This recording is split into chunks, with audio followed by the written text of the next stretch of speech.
The cargo bay door hissed open with a metallic groan, and Vin Diesel stepped into the dimly lit interior of his ship, the Stellar Wanderer. He had just completed his pre-flight checks and was ready to depart from the orbital station above New Terra.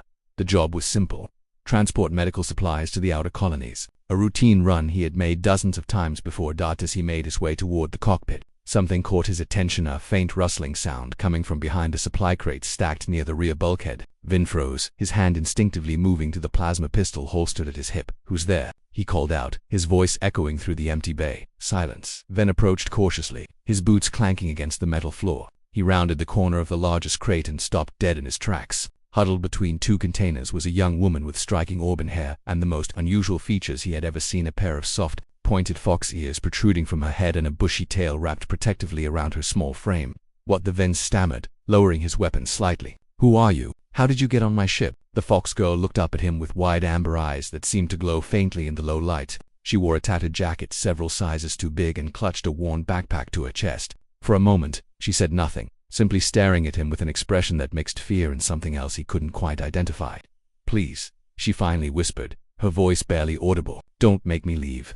Vin ran a hand over his shaved head, exhaling deeply. This was exactly the kind of complication he didn't need. "You can't just sneak onto someone's ship, kid. That's illegal. I could get in serious trouble for my name is Lisa," she interrupted, her voice stronger now. "And I'm not a kid. I'm 22. Vin raised an eyebrow. Despite her youthful appearance, there was something ancient in her eyes, a depth that suggested she had seen more than her years should allow. "Okay, Lisa," he said, holstering his weapon completely. "You still haven't answered my question. How did you get on board?" Lisa's ears twitched nervously. I've been following you." "Following me?" Vin's confusion deepened. "What are you talking about?" "For weeks," Lisa admitted, her tail uncurling slightly. "I've been watching you, learning your schedule, your routes, your habits. I knew you'd be departing today, so I slipped aboard during the cargo loading." A chill ran down Vin's spine. The implications of her words were unsettling, yet there was no malice in her expression, only a desperate sincerity that made him hesitate to throw her off his ship immediately. "Why?" he asked simply. Lisa stood up, revealing she was shorter than he had initially thought, barely reaching his shoulder. "Because you're different from the others. I've watched dozens of pilots come and go from that station. Most of them are cruel or selfish or simply indifferent. But you," she paused, searching for the right words. "You helped that old mechanic carry his equipment when no one else would. You paid extra for fuel to the station worker who was short on credits. You don't treat hybrids like me as if we're less than human." Vin felt his chest tighten. He had no idea anyone had been watching him so closely. "That doesn't explain why you're here." "I need to get away," Lisa said, her voice cracking slightly. "The station authorities are rounding up unregistered hybrids. They say it's for integration programs, but everyone knows what really happens. We disappear. We become lab experiments or worse." Vin had heard rumors of such operations but had never paid them much attention. Now, looking at the fear in Lisa's eyes, those rumors took on a horrifying reality. "And you think stowing away on my ship is the answer?" he asked, though his tone had softened considerably.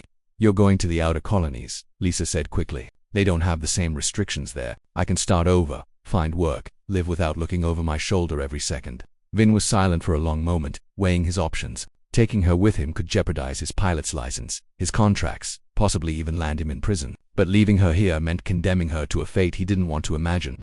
"You should have just asked," he finally said.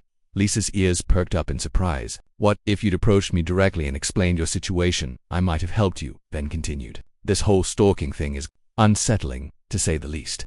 "I'm sorry," Lisa said quickly, genuine remorse coloring her features. "I didn't know if I could trust anyone. I had to be sure you were who I thought you were."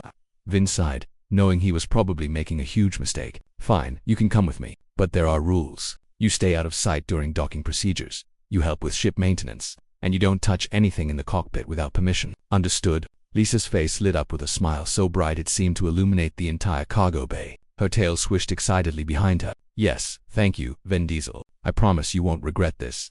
"I already regret it," Vin muttered, but there was no real conviction in his words. "Come on, I'll show you where you can bunk." "And Lisa," she looked at him expectantly, "no more stalking. If you've got a problem, you come talk to me directly. Deal?" Lisa nodded vigorously, her fox ears bobbing with emotion. "Deal." As they walked toward the living quarters, Vin couldn't shake the feeling that his life had just become infinitely more complicated. But looking at the hopeful expression on Lisa's face, he thought that maybe, just maybe, it might also become more meaningful. The Stellar Wanderer lifted off from the station an hour later, carrying two souls into the vast unknown, one a solitary pilot accustomed to loneliness, the other a fox girl seeking freedom. Neither of them knew what adventures awaited them among the stars, but for the first time in weeks, Lisa felt something she had almost forgotten. Hope and Vin Diesel, despite his better judgment, felt that perhaps the universe had brought them together for a reason.